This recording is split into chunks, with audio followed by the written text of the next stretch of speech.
हाय नमस्कार. अरे त्याच्यात नको टाकू चिखल शिवया. चिखल काल रे पाणी घ्यायचंय त्याच्यात. आजीला मदत कर. आजीला ते चिखल आणि पाणी टाक आता त्याच्यात. अरे चिखलात पाणी टाकणं ते पांग ना सगळं.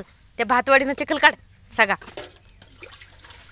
आणि ते चिखल पांग तिथं चांगलं एकत्र कर तिथं. आणि भातवाडी हात ते कर एकत्र करते सगळं. कर कर आवर आवर पटपट एकत्र कर. हे बघा शिव करतोय चूल आजी सोबत. मुलांना लहानपणी त्यांचं बालपण मनसोक्त जगू द्या.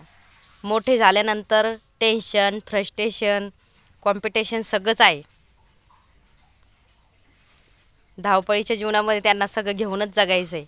मग बालपण मात्र भरभरून आनंदाने जगू द्या आणि जास्तीत जास्त वेळ आजोबा आजीसोबत घालू द्या. शुभाया दे आजीला चिकन. इकडे बघ शुभाया. हाय कर हाय.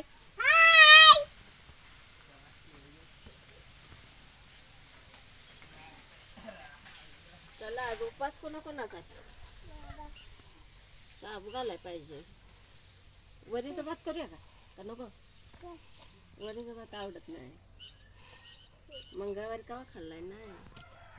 सर सर मला पूजा आवडू दे. थांब तिथं कसं आहे बघू कसं बसलं असं. शुभाया इकडे बघ. अरे माझ्या हातात दे बाळा.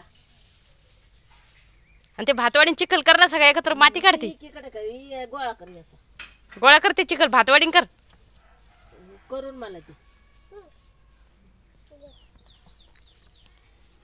हे बघा शिव कशी चूल करू लागतोय आजीला. हे बघा